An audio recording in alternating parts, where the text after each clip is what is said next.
in banner media. So when you see those banner ads with those shoes you decided not to get, that's what I do, right? I love it. I love people, I love it, right? I'll go to my friends' houses, I'll borrow their computers, I'll do searches for random things, like anal fungus. I'll search for, kind of hide anal fungus from your wife, okay? And then when the silent treatment, it means someone to watch football with, okay? It works great. You guys have been awesome. Thanks very much.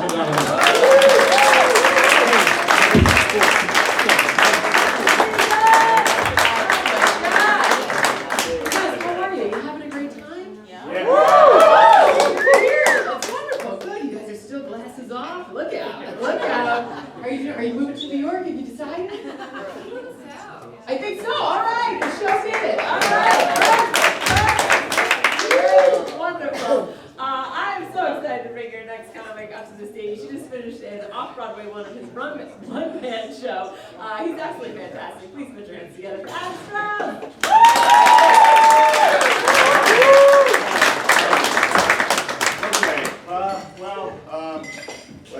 Let's see if this fills the void. All right. Doesn't look promising right now, but well, whatever. We'll find it. How are you guys doing? Are you? I don't know. Do I even? I just don't trust people anymore when I ask them that question. How are you? Because you almost always get some sort of just like pat bullshit answer. It's almost always, yeah, doing fine. Yeah, doing well. Can't complain. We lie to each other constantly. I mean, I'm not saying I'm never doing well, but I'm certainly not always doing well. And I've reached the point now, people ask me how I am, I just tell them. It's very liberating. It is. Someone asked me like 2 days ago how I was, and I told them, I was like, basically, I feel like I'm walking over a very narrow, rickety footbridge. But this bridge, it's suspended over just an abyss. There's like darkness below me. I can't even see the bottom. But it feels like I'm moving forward on the bridge. It feels like I'm learning, I'm growing, I'm moving in a direction. I mean, is it the right direction? I guess I can't say that for sure, but it does feel like I'm making progress. Though it's felt that way for a very long time, and every time I glance down, the abyss is still yawning beneath my feet, so maybe this progress is just an illusion. Maybe this isn't a bridge, maybe it's actually some sort of cosmic hamster wheel, and I'm just going around and around and around and around, so, I mean, I'm not saying I'm suicidal, but yeah, I'm glad that option is out there.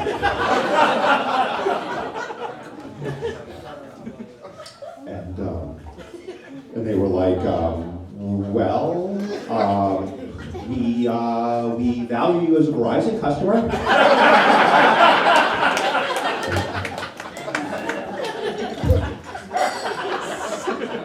So I upgraded. I got the new iPhone, and things actually happened a little bit better the last couple of days. They really have. Maybe my feeling of inadequacy, I think maybe my screen just wasn't big enough before. I think that's all it was, guys. So, yeah, no, I'm doing fine, really. Doing well. Can't complain. No, I can complain, and that's primarily what I'm going to be doing up here. Well, someone told me to have a great weekend yesterday. Like, why would you put that sort of pressure on me, man? 60 continuous hours of greatness? That is wildly optimistic. I mean, have a good day is already pretty ambitious, I feel like. And if you want to be kind to someone, be like, hey, listen, I hope the next 15 minutes aren't too painful for you. And I do. I hope the next 15 minutes aren't too painful for any of us. I don't know. We'll see how this goes. I don't know. Because I have a very specific job to do right now. But my job is to produce a pleasurable physical sensation in you without touching it. That's what this is about. Yes. Because when you laugh, it releases dopamine, which is a pleasure hormone. Same hormone that's released when you have an orgasm. No, more dopamine with orgasms, clearly. Yeah. That's why prostitutes get paid significantly more than I do. Though I will say, I can service more clients at once. That's how I like to look at this. It's sort of a high-volume, low-touch operation I'm running up here right now. Way more scalable, really. So, I mean, this is not a huge audience for a comedy club, but this would be an epic gangbang. So, yeah, what do you guys say? All right. Applause equals consent.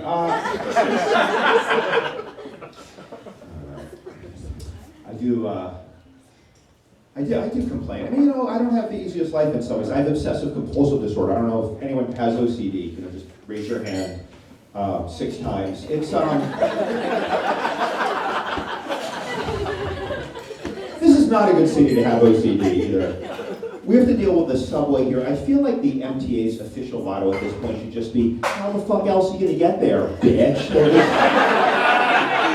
It's like rubbing our faces in it. It's like an S&M level of public humiliation every time we get back to the platform. Just, we're gonna get fucked over. Real estate is stressful. I just had to move to a new apartment. And I had all these requirements with the OCD. I really wanted a place with a fireplace, I'm a romantic. And it's not a joke, just revealing character. But I found like a relatively affordable apartment with a fireplace, but when I moved in, my landlord was like, oh, you can't actually use the fireplace. No, sorry, it's just a decorative fireplace. Decorative, I think the word you're looking for there is broken. I mean, I don't want to parse semantics here, but if you can't have a fire in that place, I don't know, maybe I should use that logic in my own life, like if I'm hooking up with a woman, having trouble performing. This is just a hypothetical example for comedic purposes. It's a technique comedians use, fairly advanced technique. But anyway, if that ever did happen, I could just be like, oh no, it's not erectile dysfunction. No, it's a decorative penis. This is performing according to specs. So, it does though. It's just even like daily activity is very difficult with the OCD. I can't watch porn because of the OCD. Last time I tried to watch porn, the guy in the porn had a neck tattoo. I mean, come on, dude. I'm supposed to believe you're a high school principal. It's just, I just have a little bit of integrity with your casting choices. I really don't think that's too much to ask. Or if this guy does have the role, change the script. Let's get the creative team back in the room. Make it a reform school. He's a former delinquent. He's turned over a new leaf. He's giving back to his alma mater. Is anyone writing this down? This is fucking good. Yeah, give it a redemptive narrative arc. I mean, that's just good storytelling. Fuck, I'll get rock hard for that alone. Don't tell me that this guy is running a private school in Beverly Hills. I feel like you guys don't appreciate how much research went into that. And it was not fun doing this research, by the way. Do you know how much incest porn I had to wade through to get to that? See, I don't know if you guys aren't reacting because you don't know what I'm talking about, or if you know exactly what I'm talking about. You just don't want to out yourself. It just seems like suddenly the majority of porn is incest porn. Like, the other comics know exactly what I'm talking about. It's really my target demographic for this. But since you guys refuse to acknowledge you know what I'm talking about, I'll go along with the ruse and I'll enlighten you. But I don't think it's actual incest. I don't think the actors are related. It's just basically, it's just the setup is a little bit different. But what fascinates me about this is there must be such a huge demand for incest porn because the production costs are actually higher than regular porn because they cast people in incest porn who don't have sex. They cast extras, essentially. You never see that in porn.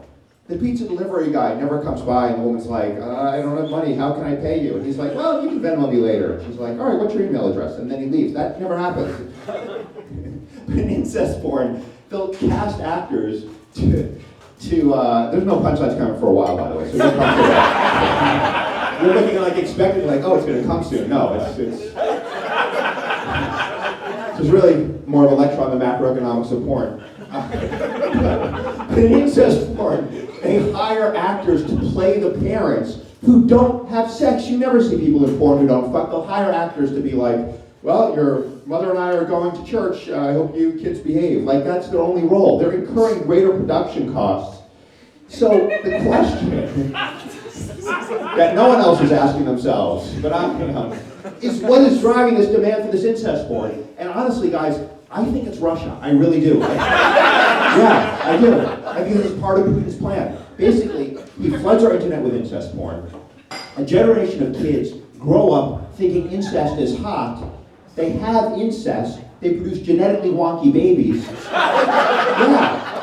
We're fucked, guys. And don't get me wrong, global warming is a huge issue. It's a huge issue. We should be spending hundreds of billions of dollars trying to mitigate climate change. I'm saying just take like 2% of the budget and figure out where all the incest porn is coming from, because I am very concerned. Yeah. I know like 9 other comics have done jokes about the geopolitics of incest porn. But I think I have a novel take on it, so I'm going to treat myself to some hydration. Yeah, thank you. Stop staring at my ass. So, I guess what I'm trying to say up here is I don't think I'm gay. I mean, the idea doesn't sound appealing to me, but are you guys here for the porn casting? Sorry, I'm such an asshole. You just walk in, and I immediately say, it's the last thing you want to have when you walk into a comedy club. If it's any consolation, the audience was really on your side. They're like, oh, we're not even going to laugh at that. That's not cool. I was killing until you walked in, and now I've completely lost it.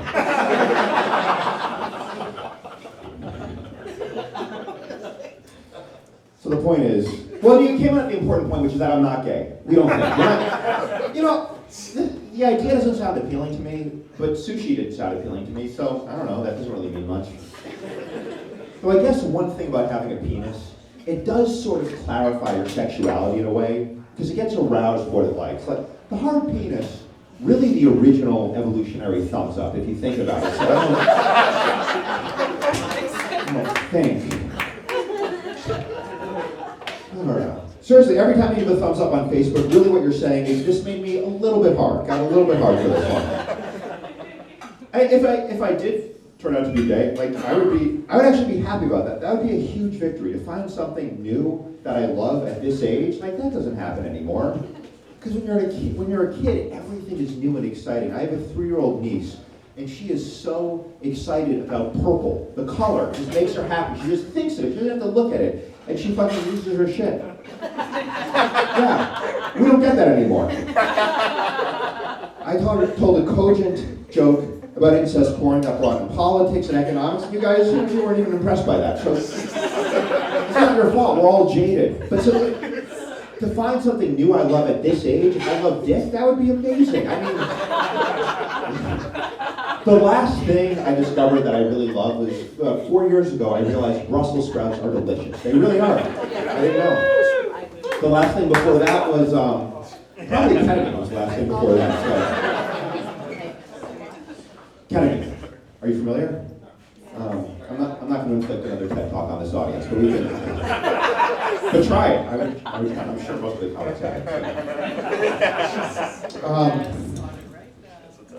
I don't know. I'm just at a point though of confusion about relationships generally. Like, I've been single for a long time. It feels to me like I just haven't met the right woman yet. But also, I live here in New York City. There's 8 million people. Like, it's a little bit suspect, you know? It's like I'm sitting in a restaurant saying I'm starving, looking at the menu, being like, oh, all this shit sucks. Like, not just any restaurant, 8 million people. That would be like a diner in Queens where the menu is longer than Infinite Jest. So, never gets a big reaction to Infinite Jest. No, I get it. I know a more readily recognizable reference for an excessively long book would be like a Harry Potter book. But I've never read a Harry Potter book, and I have read Infinite Jest, and it is desperately important to me that all of you know that. So, yeah. But also, I haven't met all 8 million people, to be fair. You know, like maybe I have to keep turning pages in this metaphorical menu until I see something that really appeals to me, like prime rib. Yeah, I would order the prime rib because my name is Adam. Biblically speaking, Eve was created from one of Adam's ribs, so the prime rib would represent the ideal woman. And I don't care if you're not laughing right now, as long as you appreciate the craftsmanship. That's really, thank you. Yeah. That's really what it's about. So, I don't know. I recently started seeing a new woman. She just had the operation like a week ago, so that's pretty exciting. But I don't want to talk about it too much because I feel like a new relationship, it's kind of like having a baby in the Middle Ages. You know, like the odds are it's not going to survive more than a few weeks anyway. So Don't talk about it too much. But I have concerns about the relationship. There's a pretty significant age difference. She's 25, and I'm not. But also, I'm kind of like, age is just a number, right? It's just a number that correlates pretty closely with your values, your life goals, the sort of activities you enjoy, the cultural references you get, your physical health, your literal lifespan. It's a pretty significant number. I mean, I don't feel old, but I have reached the point recently in life where every time I sit down or stand up, I involuntarily make a noise. I can't do it. Every time I stand up, it's just like, ugh. All right, I guess I'm gonna get up for the 70,000th time and walk off into the universe. That's probably gonna disappoint me. I need water, really. Well, I'm out of toilet paper, so. Plus, I have to yell at some people in a basement about incest porn. Yeah, I don't know. We'll see how this thing goes. It's before her, the last woman I saw for any length of time, it was. I liked her. She was very into. It was an open relationship, which was it was just hard to keep. I was seeing a few women at once, and I was like, I can't even keep. Like, which one's like to be choked? It was very complicated. You don't want to mess that one up. It's worse than forgetting your girlfriend's birthday. If you're like, well, oh, you don't like this, okay. So, but this one woman was super into S&M to the point that, swear to God, she wanted me to waterboard her. Yeah, it's a thing, And I was like, listen, I want you to get off, but I don't want to violate the Geneva Convention.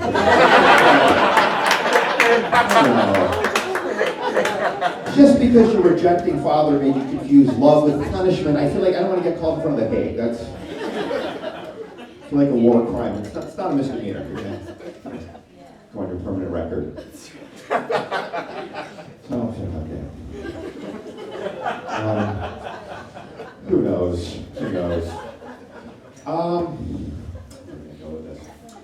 Any questions for me? Yes, coronavirus. Do you have anything to say about it? Well, it's very specific. I feel like you came here. Did you know this was a comedy show, or did you want health advice? I've been listening to these people talk about their penises in porn. Why is no one talking about the pressing health issue? That's really... Well, first of all, if it's in New York, we're all fucked. We're in close proximity in a poorly ventilated space. So I think that'd be the first thing I would say.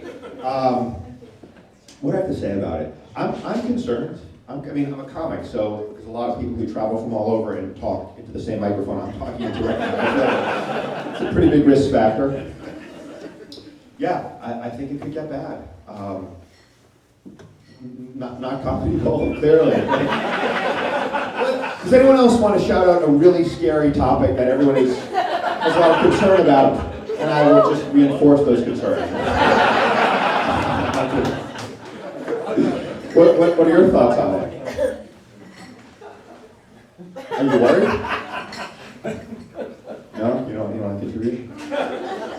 It's just 2%. What? Just 2%. The death rate is just 2%. Yeah, so it'd be like 1.5 of us will die.